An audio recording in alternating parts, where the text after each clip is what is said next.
어떤 율법 교사가 일어나 예수를 시험하여 이르되 선생님 내가 무엇을 하여야 영생을 얻으리이까?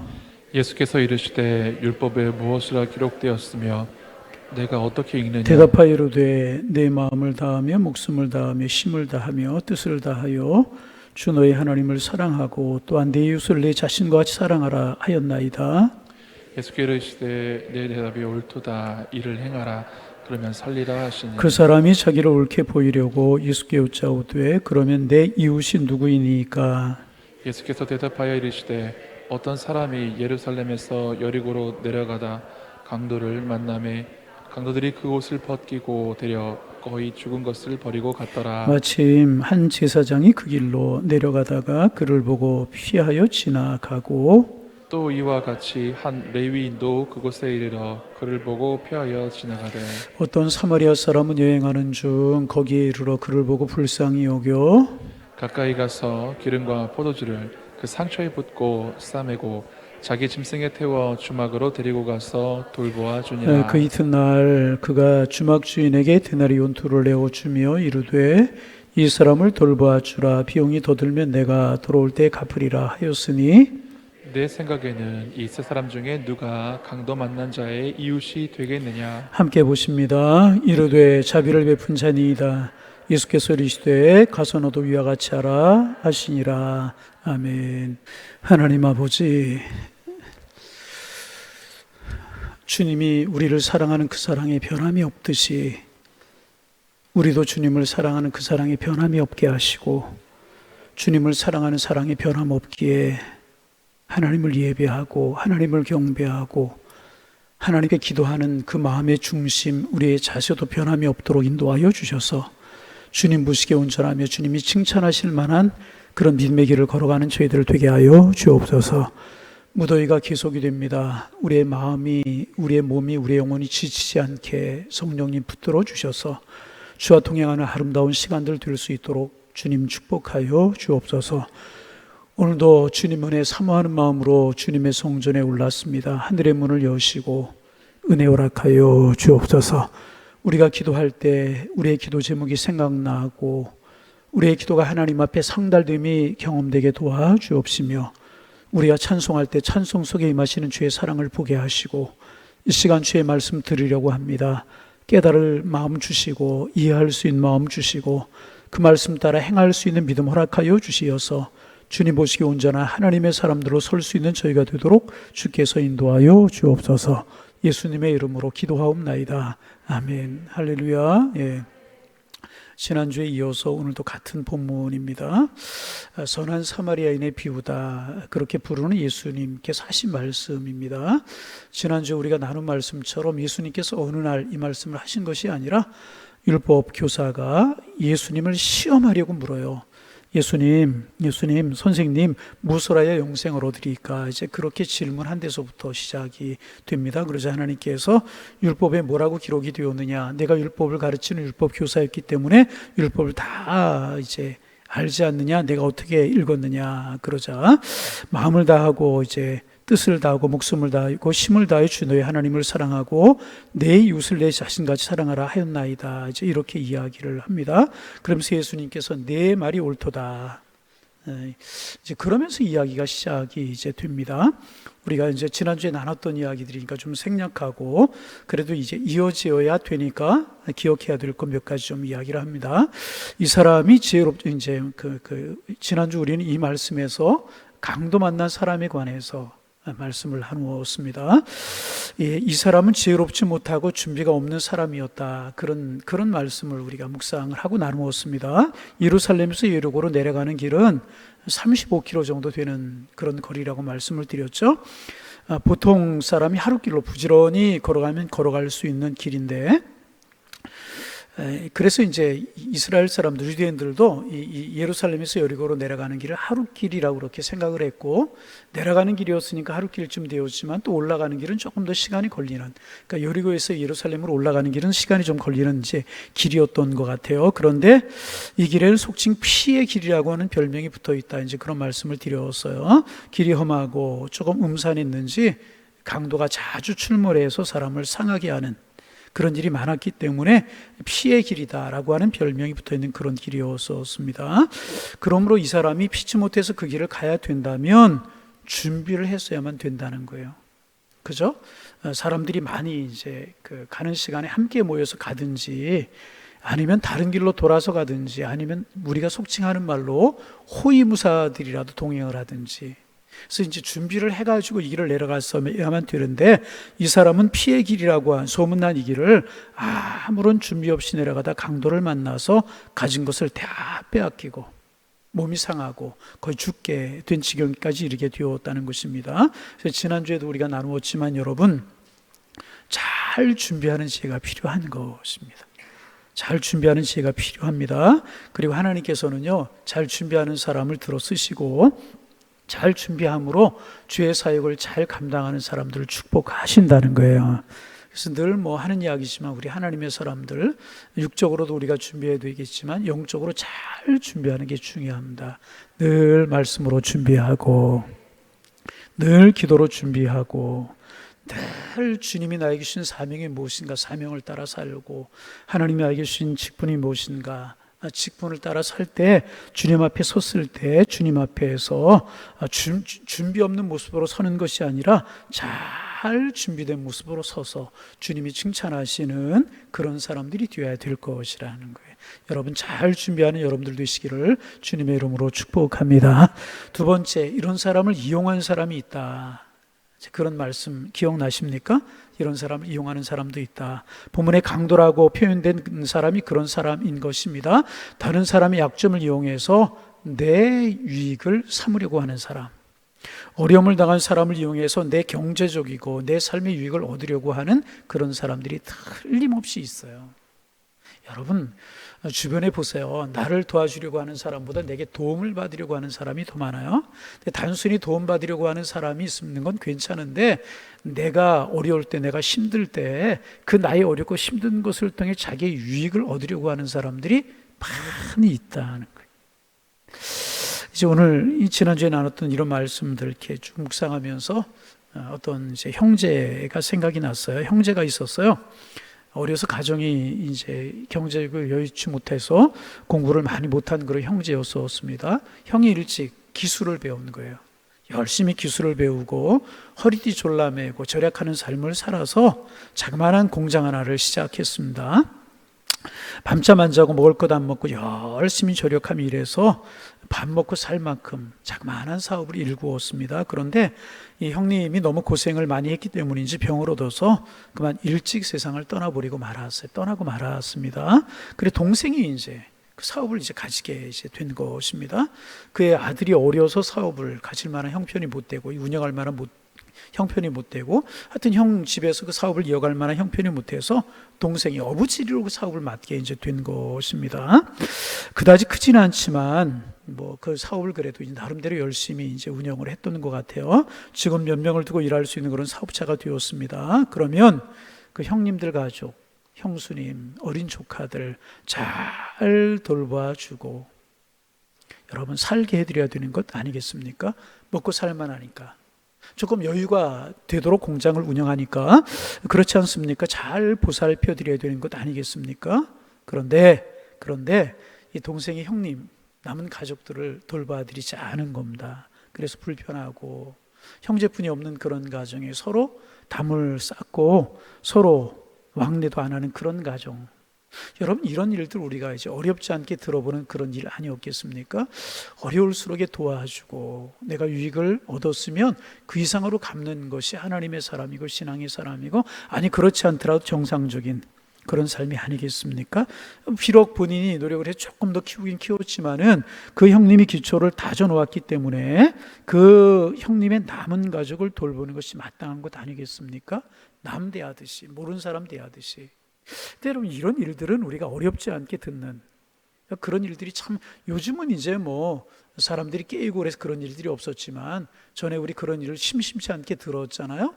이제 그 뭐 이렇게 어린 자녀들을 두고 어른들이 세상을 일찍 떠났는데 가까운 이 친족들이 그 어린 가족들을 그 남은 가족들을 돌아보는 것이 아니라 어린 뭐 자녀들 아무것도 모르잖아요. 그러니까 남겨진 땅들, 논문서, 집문서 이런 것들을 다 명의를 바꿔가지고 자녀들에게는 하나도 주지 않고 자기들이 착복을 하는 이런 이야기들이 우리 사회에 많이 있지 않았습니까? 이런 사람들이 강도 같은 사람이 아니고 무엇이겠습니까? 어려움을 당하면 그 어려움을 돕고 이렇게 함께 하려고 하는 사람들보다는 그 어려움을 이용해서 내 유익을 삼으려고 하는 사람들이 훨씬 더 많은 것 같은 것이 세상이 아닌가. 물론 아닌 사람들도 많이 있지만 그런 사람이 많이 있을 수 있다는 것입니다. 여러분, 이런 사람 되지 말고 다른 사람의 불행이나 어려운 일을 보거든 도와주고 보살펴 줄 수 있는 사람이 되어야 되는 것 아니겠습니까? 그런 사람이 오늘 예수님의 비유에 등장하는 선한 사마리아인 것 같은 사람들이라는 것입니다. 여러분, 우리의 마음이 이런 마음이 되기를 소망합니다. 우리의 마음이 이런 마음이 될 수 있어요.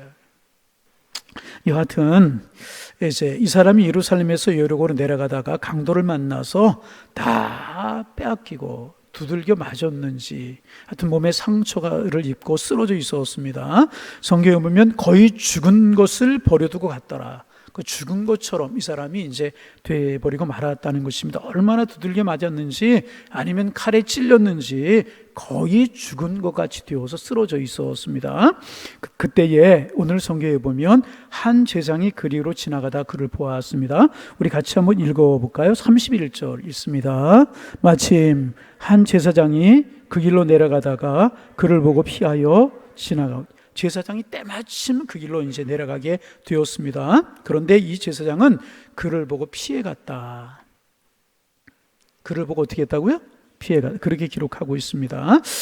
여러분, 왜 피해갔을까요? 왜 피해갔을까요? 가만히 생각해 볼 필요가 있어요. 당시 제사장들은요, 율법에 충실한 사람들이었습니다. 뭐에? 율법에 아주 충실한 그런 사람들이었습니다. 그래서 민수기 19장 11절 또 레위기 21장에 보면 율법의 제사장들은 시체에 손을 대면 안 되게끔 그렇게 명시가 되어 있었습니다. 제사장이 시체에 손을 대면 부정하게 여겨졌기 때문에 며칠 동안 제사를 집례할 수가 없었던 것입니다. 오늘 우리로 말하면 목사님들이 예배를 인도할 수 없게 되는 그런 상황이었습니다. 그래서 이 사람은 강도 만나 쓰러진 사람을 보고도 피해 간 것입니다. 그래서 이 사람 이렇게 이야기할 수 있어요. 생각이 고착된 사람이다. 무슨 말인가? 율법을 큰 틀에서 이해를 해야 되는데 율법을 큰 틀에서 이해하지 못한 사람이었다는 것입니다. 여러분, 우리가 기억해야 될 것이 있어요. 물어볼게요. 사람이 율법을 위해서 있는 것입니까? 율법이 사람을 위해서 있는 것입니까? 오늘 날씨가 너무 더워져서 정신이 조금 이제 혼미한 분들이 계실 수 있는데 정신 좀 차려보세요. 사람이 율법을 위해서 있는 거예요? 율법이 사람을 위해서 있는 겁니다. 있는 겁니까? 여러분, 틀림없어요. 율법이 사람을 위해서 있는 거예요. 근데 당시에는 뭐냐 하면 꼭 사람이 율법을 위해서 있는 것처럼 지켜지던 그런 시대였었다는 거죠. 그러니까 율법의 정신을, 사람이 율법을 위해서 있는 것이 아니고 율법이 사람을 위해서 있는 것인데, 이 당시에 율법사들, 제사장 이런 사람들은 율법의 그 깊은 정신을 이해하지 못하고 이어져 내려온 전통만 따르는 그런 사람들이었다는 것입니다. 아마도 이제 이 제사장이 가정을 해볼 수 있는 것 아니겠습니까? 예루살렘에서 여리고로 내려갔습니다. 여리고로 내려간 다음에 여리고에서 제사를 집례하는 일, 다시 말하면 우리로 말하면 예배를 인도해야 되는 그런 일이 있었을지도 모르겠습니다. 그러면 이 강도를 만나서 이 쓰러져 있는 사람 가까이에 가서 만지거나 스치게 되면 예배 인도를 못하게 되는 것입니다. 나름대로의 이유가 있었을지 모르겠습니다. 그런데 이 사람은 율법은 잘 알고 있었지만 그 율법의 정신은 제대로 알고 있지 못하는 사람이었다는 것입니다. 사람이 율법을 위해서 있는 것이 아니라 율법이 사람을 위해서 있는 것이라고 하는 율법의 큰 틀과 정신을 이해하지 못했다는 것입니다. 여러분 꼭 기억하시기를 바랍니다. 율법의 정신은요, 사람을 살리는 데 있어요. 그래서 이 사람은 작은 의의는 충족시킬지 몰랐지만 큰 의의는 놓쳐버리고 잃어버리고 말았다는 것입니다. 여러분, 이제 제사장 시체를 가까이 하지 말아야 하는 이유가 무엇이었을까? 왜 시체를 가까이 하지 말라고 율법에 규정되어 있었을까? 이제 그런 생각을 좀 해보았습니다. 지금은 이제 장례가 나면 장례식장으로 이제 옮겨서 장례를 이제 좀 치러 가야 된다고 이야기할까요? 하여튼 그런 절차를 밟아 나가지 않습니까? 근데 제가 이제 80년대 말 90년대 그때 이제 전임 전사 그리고 부목사 시작할 때만 해도 장례식장에서 장례를 하는 경우가 간혹 있었지만 대부분 집에 장례를 하는 경우가 많이 있었어요. 그전엔 더하고. 그러면 이제 보통 때는 괜찮지만 간혹 그런 경우가 있었어요. 뭐 가정에 이제 특별히 여름에 장례를 지내게 되면 그 무더운 여름에 이제 3일 장례를 하는데도 조금씩 냄새가 나는 경우가 있고 그랬단 말이죠. 그런데 여러분, 이 예수님 당시 아직 그 이전에 율법이 정해졌잖아요. 뜨거운 나라예요. 그래서 장례가 났어요. 뭐 식장이 있었겠습니까? 어떤 그런 시설이 있었겠습니까? 없었단 말이죠. 그러면 집에서 장례를 지낸다고 생각을 해보세요. 며칠 되지 않으면 고약한 일이 생기게 되지 않겠습니까? 그런데 제사장들이 시신을 가까이 해요. 그러면 뭐 전염병이라든지 이렇게 이제 의료적으로 좋지 못한 일들 그런 거 생기지 않겠습니까? 그 제사장들은 그때나 지금이나 지금의 목사님들을 말하지만은 사람들을 많이 대해야 되는 그런 직업이지 않습니까? 그러다 보면 이게 전염이 될 수도 있고 위생상의 문제가 될 수도 있고 그랬기 때문에 아마 이거 율법으로 제사장을 시신을 가까이 하지 못하게 한 것이 아닌가. 그리고 이제 구별됨이 있어야 되기 때문에 그런 율법을 정했던 것 같습니다. 그런데 여러분, 이것은 작은 의라는 거예요. 작은 의. 다른 사람의 위생적인 유익을 위해서, 건강을 위해서 그렇게 하지만 아마 그런 의미에서 율법이 생겨나지 않았겠습니까? 근데 이것은 작은 의예요. 건강해야죠. 부정한 것 가급적이 안 만지는 게 좋겠죠. 작은 의란 말이죠. 그런데 지금 어떤 상황이었습니까? 사람이 죽어가고 있습니다. 죽어가는 사람을 도와주고 살려주려고 노력하는 것은요, 큰 의를 이루는 것이라는 것입니다. 그래서 여러분, 이 작은 의와 큰 의가 충돌되지 않을 때는 우리 신앙생활에 마찬가지예요. 작은 의와 큰 의가 충돌되지 않을 때는요, 작은 의를 지켜주는 것이 좋습니다. 그렇잖아요? 큰 의에 충돌되지 않아요. 그럼 작은 의를 지켜주는 거 좋아요. 그러나 충돌 때, 작은 의와 큰 의가 충돌될 때는요, 큰 의를 따라가는 것이 좋은 것이라. 제사장이 시체를 만지지 말아야 된다는 것은요, 제사장의 몸을 거룩하게 지키고 그로 말미암아 다른 사람에게 유익을 끼쳐야 된다라고 하는 작은 의였다는 것입니다. 그런데 지금 사람이 죽어가고 있습니다. 그 사람을 살려내는 것은요, 큰 의를 이루는 것이었다는 것입니다. 그래서 이 제사장은 큰 의를 지키지 못하고 율법에 충실한 작은 의만 지켜야 된다라고 하는 그 생각 때문에 큰 의를 이루지 못하고 지나쳐버리고 말았다는 것입니다. 여러분, 하나님의 사람들 그래서 크게 생각할 수 있어야 돼요. 어느 것이 하나님이 원하시는 것인지, 건강, 사람을 살리는 것, 이거 중에서 여러분이 어떤 것이 더 큰 의겠습니까? 여러분, 우리의 마음과 생각이 좀 큰 틀에 생각하고 크게 바라볼 수 있는 하나님의 사람들 되기를 소망합니다. 근데 이상한 게요, 신앙생활 오래 하다 보면 점점 마음이 좁아질 수 있어요. 내 중심이 될 수 있고 내 생각이 모든 것인 것처럼 생각할 때가 있단 말이죠. 아닙니다. 신앙생활에 하면 할수록 말씀 듣고 성경도 공부하고 말씀 읽고 그러면서 우리의 마음과 우리의 신앙의 세계가 점점 넓어지고 점점 더 커져야 될 것이라. 오늘 저녁에 나오신 여러분 모두는 점점 더 커가는 하나님의 은혜가 있어지기를 주님의 이름으로 축원합니다. 그래서 이제 레위인이 그렇게 지나가 버리고 만 거예요. 적은 의를 이루기 위해서 큰 의는 놓쳐버리는, 정말 하나님의 뜻이 무엇인지를 놓쳐버리는 이런 누를 범하고 말았다는 것입니다. 그 다음에 누가 등장하느냐?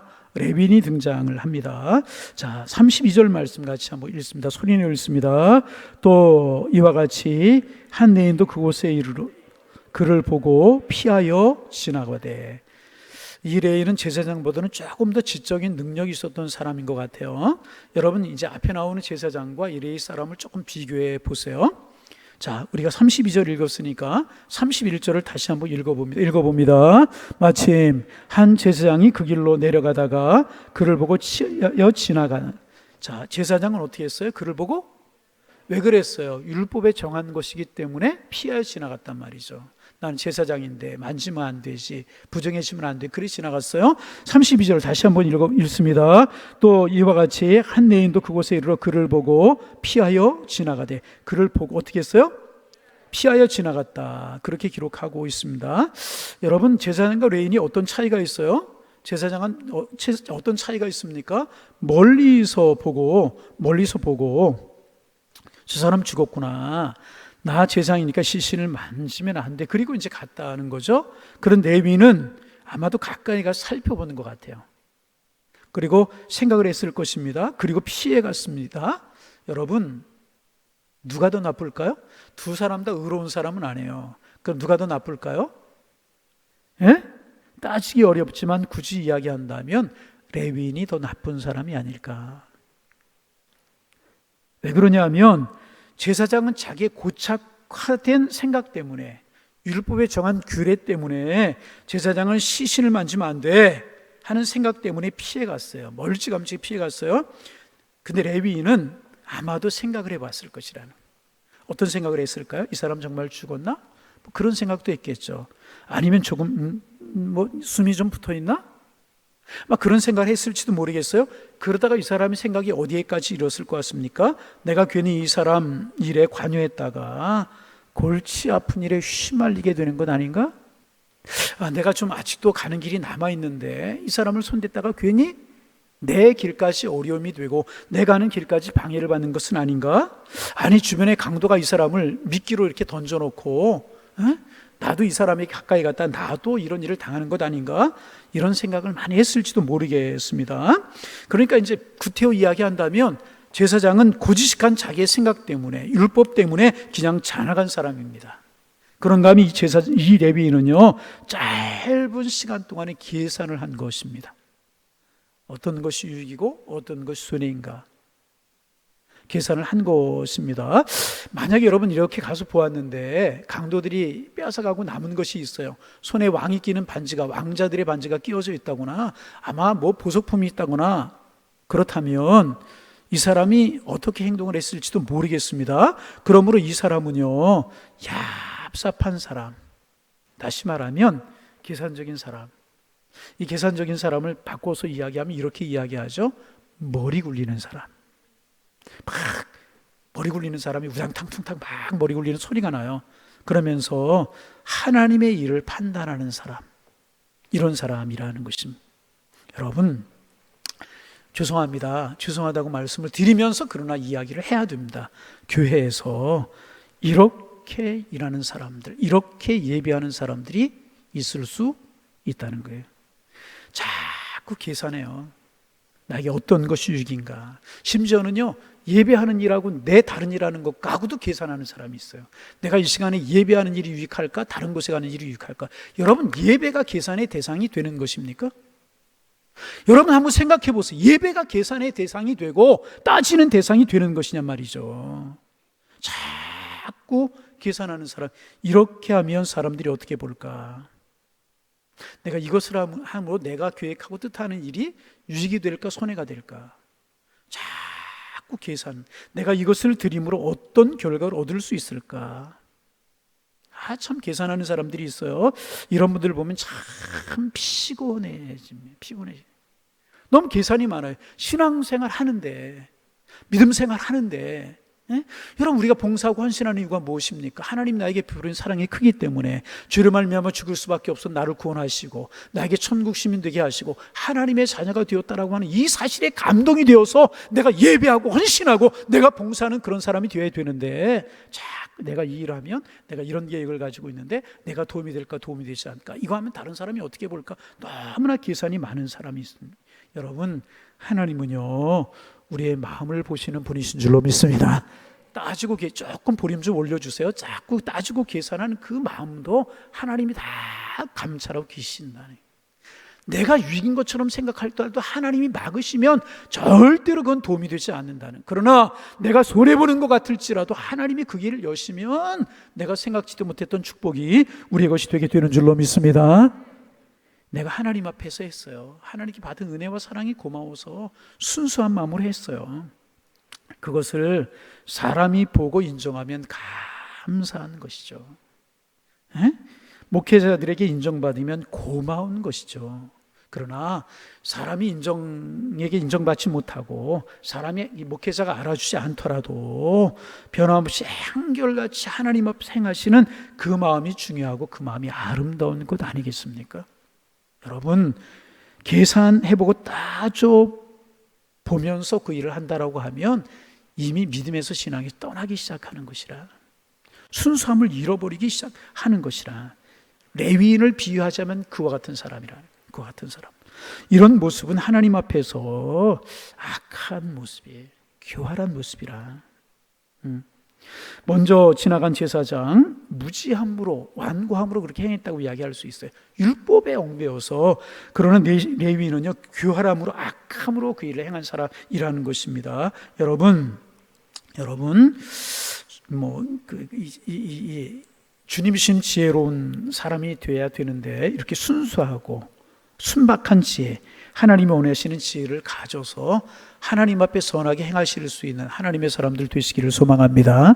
우리 좀 그럴 수 있어야 되는 거예요. 세상 사람들 좀 어떻고 다른 사람들 어떨지라도 너무 지나치게 계산적이 되지 말고, 내가 이것을 하나님에게 계획이 있잖아요. 내가 이렇게 하면 이렇게 되고, 이렇게 아니에요. 여러분, 하나님이 세우셔야 세워지는 것이고요, 하나님이 피하시면 낮아지게 되는 것이라. 요즘 여러분 새벽에 이제 제가 에스더서를, 느헤미야 6월 달에 나라 민족을 위해서 기도하자는 마음으로 느헤미야를 묵상을 하고, 이어서 이제 7월 달에 그 에스더서를 묵상을 했어요. 에스더를 묵상했는데 새벽에 한 70명, 80명 그렇게 나오는데, 요즘은 또 휴가철이라 그런지 좀 줄었어요. 그래서 제가 이제 유튜브 잘 안 보는데 유튜브 얼마나 우리 교회 교인들이 새벽 예배를 좀 듣나 그러고 봤더니 130명 정도, 많을 때는 150명 정도 갈 때가 있고, 이제 그래요. 여러분 새벽에 나오든지 아니면 유튜브를 좀 참여하든지, 오늘 수예배 나오신 분들은 열심히 말씀 생활 하실 수 있기를 바랍니다. 우리가 느헤미야, 에스더 이런 거 알지만 잘 모르잖아요. 새벽에 묵상하면서 은혜를 나누고 이제 그러는데 나름대로 은혜가 되고 그래요. 그런데 여러분, 이제 하만과 모르드게 이야기 우리가 잘 알잖아요. 하만은 아말렉 후예였었어요.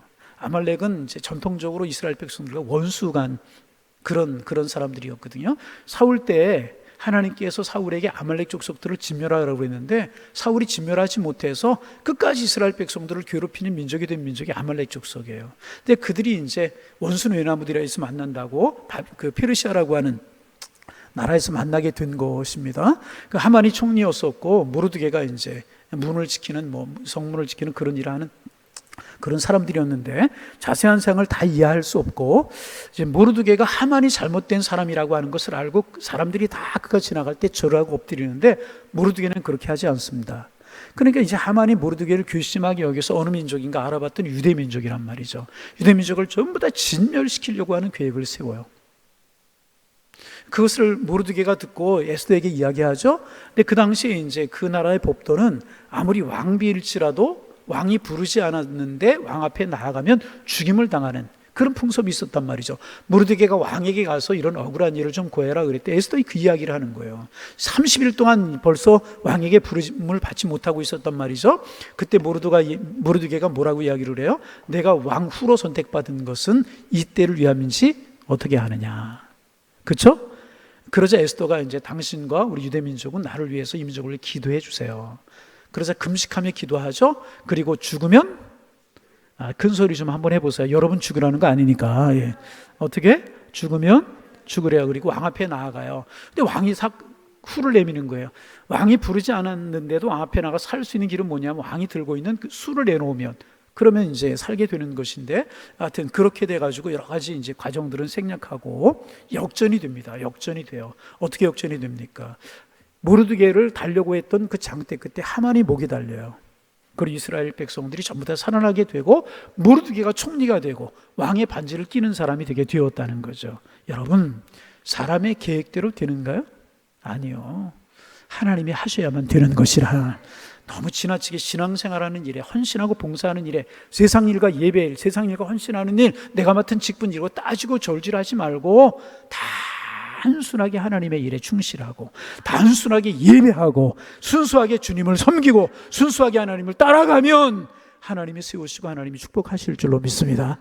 이것을 믿는 사람들이 신앙인들이고요, 이것을 믿는 사람들이 하만과 모르드게 이야기 통해서, 아니 다른 성경에 나타난 이야기들을 보세요. 계산적으로 되든가요? 따지든 되든가요? 내가 이렇게 세워져 가야 되겠다고 되든가요? 아니잖아요. 우직하고 순수하게 하나님을 섬기고 하나님을 따라가면 하나님 우리를 세우실 줄로 믿습니다. 한 사람은 자기의 고정관념에 얽매인 그런 사람, 그래서 큰 의의를 잃어버리고 작은 의의를 이루려고 했다가 실패한 사람이었고, 또 한 사람은 계산적으로 생각하다가 하나님의 의의를 이루지 못한 사람들. 반복합니다. 순수하고 겸손하게 하나님의 의의를 이루어가는 하나님의 사람들 되시기를 주님의 이름으로 축원합니다. 내가 건강하지 못하니까 이렇게 안 해요. 건강하지 못하게 해도 하나님 섬겨야죠. 내가 바쁘게 예배생활 기도생활 못한다, 아니요. 바쁠수록 예배하며 기도하고 하나님 섬기면은요 하나님이 역전시켜 주심을 여러분 믿으시기를 바랍니다. 하나님의 마음에 맞으면 하나님이 하시는 것이라. 할렐루야. 자, 이제 마지막으로 선한 사마리아인이 나옵니다.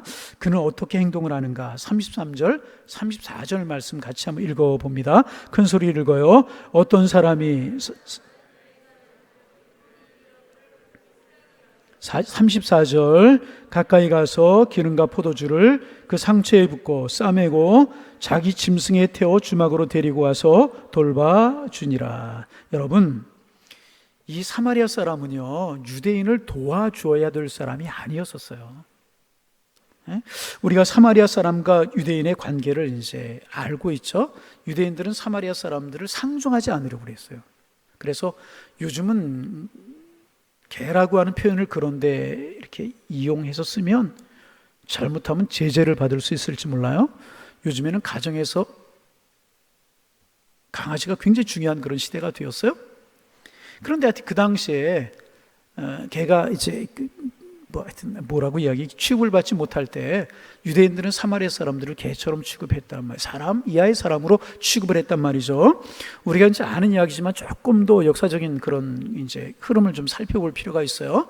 솔로몬 이후에 이스라엘 왕국이 찢어집니다. 북왕국을 뭐라고 불러요? 자, 북왕국을 뭐라고 불러요? 북한. 북왕국을 뭐라고 불러요? 가르쳐 드렸죠. 뭐라고 부른다고요? 북한. 남쪽을 뭐라고 불렀어요? 남조선. 그래요? 좀 대답 좀 해요. 북쪽을 뭐라고 불러요? 다 같이 큰 소리로 이스라엘. 북왕국 이스라엘. 한번 해보세요. 북왕국 이스라엘. 남쪽은 남왕국 유다라고 불러요. 솔로몬의 우상 숭배와 르호보암의 정치적인 미숙, 주변 국가들의 정략, 지파계층 간의 갈등 이런 것 때문에 나뉘어지게 되는데 가장 큰 분열의 원인이 뭐냐면 솔로몬의 우상 숭배였었어요. 솔로몬이 이방 여인들을 통해서 이방 우상들을 따라갔어요. 하나님이 너무너무 마음이 아파서 그 11지파를 쪼개어서 내 신하에게 줄 것이다, 그렇게 말씀하셨잖아요. 솔로몬의 우상 숭배 여러 가지 이유로 남왕국과 북왕국이 이제 나뉘어지게 됩니다. 그렇게 북왕국과 남왕국은 나뉘어서 지내다가 주전 720년에 그 위쪽에 있는 아수르가 사네립이라고 하는 왕이 군사를 거느리고 와가지고 북왕국을 멸망시켜버리고 말아요. 그리고 이제 이 사네립, 아수르의 왕 사네립의 정책이 뭐냐면 혼혈 정책을 쓰는 거예요. 그러니까 이제 아수르 사람들, 주변 국가 사람들, 자기들이 이제 정복한 나라 사람들을 이 북왕국 이스라엘에 갖다 심는 거예요. 이주시키는 거예요. 그리고 이 북왕국 사람들을 아수르로, 그리고 주변 나라들을 이주를 시키는 혼혈 정책, 민족의 정체성을 말살시키겠다는 거죠. 이런 정책을 씁니다. 그런가 하면 이제 남왕국은 그거보다 조금 더 이제 지속이 됩니다. 한 130여 년, 136년 정도, 주전 586년이니까 그렇게 지속이 되다가 이번엔 바벨론의 느부갓네살 왕이 이제 군대를 거느리고 2차 공격을 해서 예루살렘을 완전히 함락을 시켜버려요. 그리고 자기들의 나라로 포로를 끌고 와요. 다 포로를 끌고 왔다는 이야기가 아니고 정치적인 반란 소지가 있고 똑똑하고 이런 지도자 될 만한 사람들을 포로를 끌고 갑니다. 그리고 이제 유대에 남은 사람들도 있고, 그리고 70년이 되어서 이제 다시 고레스라고 하는 왕이 등장을 해서 칙령을 내려요. 바벨론 시대 때 끌려온 포로들은 자기의 나라로 돌아가도 좋다, 그런 칙령을 내려요. 그리고 돌아와야 되는데 가는 길이 험하고 여러 가지 이유 때문에 돌아오지 못하고 있을 때 수룹바벨, 에스라, 느헤미야 이런 사람들이 등장을 해가지고 야, 우리 고국으로 돌아가자 그래가지고 3번에 걸쳐서 고국으로 돌아오게 됩니다. 이게 이제 포로 귀환 시대라고 이야기를 하는데, 그때 처음에 이제 그 수룹바벨이라고 하는 사람이 가지 못하고 망설이고 있는 사람들을 데리고 옵니다. 와서 보니까 나라가 완전히 망가져 버리고 만 것입니다. 그래서 그가 도착을 해서 뭐부터 하냐 하면, 우리가 다 없을지라 우리에게는 하나님이 계시지 않느냐, 우리는 신앙 공동체 아니냐, 그래서 제일 먼저 뭐를 했다고요? 성전을 건축하기 시작합니다. 물론 중간에 중단되는 방해로 말미암아 중단되는 일도 있었지만은 자기들의 집을 짓기 전에, 왕궁을 짓기 전에, 다른 것을 하기 전에 하나님을 섬기는 성전을 지어요. 참 귀한 일이죠. 우리가 하나님과의 관계가 우선이다, 하나님과의 관계가 먼저 회복이 돼야 우리가 나라가 회복될 수 있다, 이런 마음으로 성전을 건축하기 시작을 했다는 거예요. 그리고 이제 성전이 다 우여곡절을 거쳐 지어졌어요. 그래서 이 북왕국 사람들, 같은 나라잖아요. 이 북왕국 사람 아수르에 의해서 망하고 여러 가지 문제가 있었지만 이 사람들이 와서, 야, 우리도 성전이 없는데 너희가 성전을 이렇게 건축했으니 우리 성전이 같이 쓰게 해달라고 그러는 거예요. 그랬더니 뭐 너희도 어려움을 당했고 우리도 어려움을 당했으니까 하나님께 예배하는 일이니까 우리가 성전을 같이 쓰자. 그리고 같이 썼으면 좋을 텐데 남왕유다 사람들이 자존심을 내세워가지고 너희는 혼혈족이 되었어. 우리는 포로로 끌려갔다 왔지만 혼혈족은 되지 않았어. 너희같이 더러운 사람들을 우리 같은 성전에서 예배할 수 있고 없고 성전을 같이 쓸 수가 없어. 사마리아 사람들을 거부하게 되는 거예요. 그래서 이 사마리아 사람들이 그래 좋아, 우리도 성전 짓지. 사마리아의 성전을 짓는 겁니다. 이 성전이 두 개가 되는 것이란 말이죠. 그때 사마리아 사람들과 유대 사람들이 원수가 되는, 서로 적대시하고, 유다 사람들이 위에 갈릴리 쪽으로 가려고 하면 사마리아 쪽을 지나가면 편한데 돌아다니고 개처럼 치고 상종도 안 하는 이런 일이 생겨져 버리고 말았다는 것입니다. 그러니까 유대인, 사마리아인은 하나가 될 수 있는 사람이 아니었고요, 사마리아 사람을, 유대 사람을 도와줄 수 있는 그런 형편이 아니었단 말이죠. 그런데 어쩐 일인지 이 사마리아 사람이 유대 지역에 와서 지금 예루살렘에서 여리고로 내려가는 길을 걸어가다가 강도 만난 사람을 보게 되었다는 거예요. 그게 이런 역사적인 일들이 있고 유대 사람들이 자기를 멸시하는 그런 사람들이에요. 그러게 인간적으로 미웠을지도 모르겠어요. 그런데 어려운 사람을 보고 이 사마리아 사람들은 자기를 무시하는 사람, 유대 사람들이었지만은 그것을 보고 따지지 아니하고 계산하지 아니하고 정성을 다해서 그 사람을 돌보아 주었다는 거예요. 예? 얼마나 정성껏 여러분 도와주었는지 이 사마리아 사람 따지고 계산하지 않았습니다. 여러분, 이 강도 만난 사람은요, 자기가 잘못했잖아요. 무리를 지어가든지 다른 길로 가든지 그랬어야 되는지 신중을 기하지 못하고 지혜롭지 못해서 이런 일을 당했잖아요. 내가 잘못했으니 그런 일을 당한 거야. 그렇게 따지고 계산하지 않고 그 사람이 있는 그대로의 모습을 보고 이 사람은 도와주었다는 겁니다. 그런가 하면 이 사람은 부분적으로 돕지 않고요, 전인적으로 도와주고 있어요. 자기의 가지고 있는 힘을 다하여서 도와주었다는 것입니다. 보고 불쌍히 여겼다. 거기서 끝나지 않았어요. 우리 종종 그럴 때 있죠? 그 사람 불쌍해요. 아, 불쌍하다, 안 됐다. 그리고 끝날 때가 있다는 말이죠. 그리고 포도주를 붓고 상처를 싸매었어요. 내가 있는 거 조금 해서 상처를 싸매주는 정도로 우리가 도울 수 있어요. 그리고 또 자기 짐승에 태워서 주막으로 데려가서 돌봐줬어요. 여기까지만 해도 굉장한 것 아니겠습니까? 그렇잖아요. 굉장한 거예요, 여기까지만 해도. 그리고 주인에게 데나리온 2를 주면서 이 사람을 돌봐달라고, 그리고 비용이 더 들면 내가 돌아올 때 갚겠다. 그리고 길을 떠나. 자기가 할 수 있는 힘을 다 했다는, 자기가 할 수 있는 힘을 다 해서 어려움 당한 사람을 도와주었다는 것입니다. 여러분, 조금만 더 집중을 좀 해보세요. 어떤 사람은요, 말로만 하는 사람이 있어요. 뭘로만? 아이고, 저 사람 어려움 당했네, 안 됐네, 이렇게 말로만 해요. 아, 말로 뭐 못할 게 뭐가 있겠어요. 말로 하는 사람들이 참 많아요. 어떤 사람은요, 돈으로만 하는 사람이 있어요. 물질로 하는 것도 굉장히 크게 하는 거죠. 돈으로만 하는 사람이 있어요. 어떤 사람은 시간으로만 하는 사람.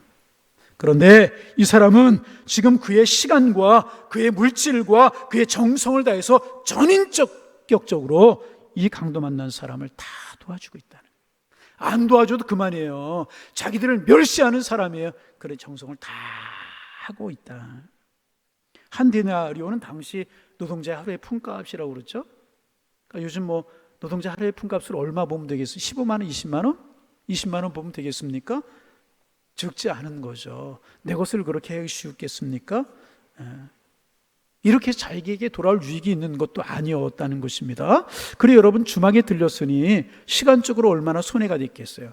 자기가 타던 낙이 자기는 내려서 걷고 이 사람은 낙 위에 실었을 것입니다. 얼마나 힘들었겠습니까? 얼마나 불편했겠습니까? 그러나 불편한 것이 한두 가지가 아니었지만은 시간과 물질과 정성을 다해서 강도 만난 사람을 도왔다는 것입니다. 여러분, 이제 우리가 그런 경향이 있어요. 자기가 실수로 어려움을 당한 사람은요, 돕지 않으려고 하는 그런 경향이 우리 모두에게 있어요. 자, 구체적인 예를 좀 들면 우크라이나에 이제 전쟁이 있어요. 또 아프가니스탄에 기근이 있고 네팔에 지진이 나고 이제 스리랑카에 쓰나미가 몰려오고 이제 이러잖아요.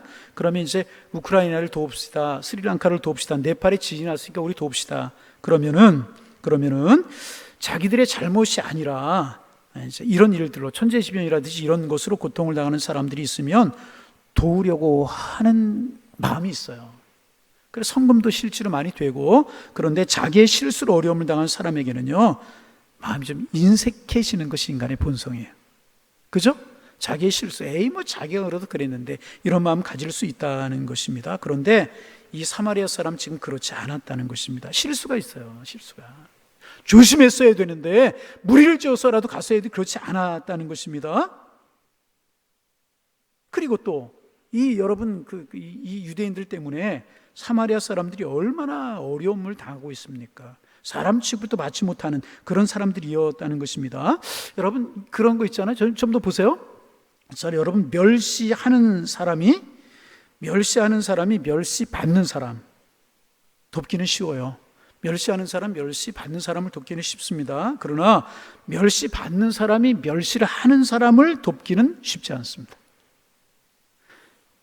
예를 들어서 여러분, 지금 말씀드린 우크라이나나 네팔이나 스리랑카 쓰나미 났다고 돕는 것은 쉬워요. 그런데 여러분 생각해 보세요. 일본에 지진이 났어요. 큰 지진이 났어요. 돕시다. 그러면 그 마음이 네팔이나 스리랑카, 우크라이나 이런 돕는 마음과 같을까요? 그렇지 않아요. 응? 아프리카 이들이 어려움을 당하고 있다면 TV에 왜 큰 망울 가지고 비석 마른 몸을 가지고 왜 이렇게 파리들이 다니는지 그런 거 보면은요 막 돕고 싶은 마음이 들어요. 그런데 일본이 고통을 당한다 그러면 돕고 싶은 마음이 없다는, 마음속에 거기서 한 걸음 더 나가서 쌤통이다 그런 마음이 생길 수도 있다는 거예요. 좀 시간이 많이 가 죄송한데요, 선한 사마리아인 멸시받는 사람이었어요. 멸시받는 사람. 선한 사마리아와 가는 이야기 우리 또 듣겠습니까? 오늘 마지막으로 듣게 될 텐데, 멸시받는 사람이었습니다. 그럼에도 그는 유대인들을 도왔다는 것입니다. 여러분, 이것이 그리스도의 사랑이고요, 이것이 정상적인 신앙인이라는 거예요. 따지지 않고 계산하지 않고 도울 수 있는 마음. 여러분, 우리 그런 하나님의 사람들 되기를 소망합니다. 오늘 이 선한 사마리아의 비유를 통해서 말씀하시는 이웃, 바로 이런 사람이다. 누가 참 이웃입니까? 이렇게 물을 때 이런 사람이 참 이웃이다. 인종과 민족을 뛰어넘어서 나를 멸시하는 사람까지 그 자기의 잘못과 실수 때문에 고통을 당할지라도 그런 거 따지고 계산하지 않고 그대로 도울 수 있는 것, 이것이 그리스도의 사랑이고 이것이 그리스도인들이 행해야 되는 사람이다. 그것을 예수님께서 말씀하고 이제 계시는 것입니다.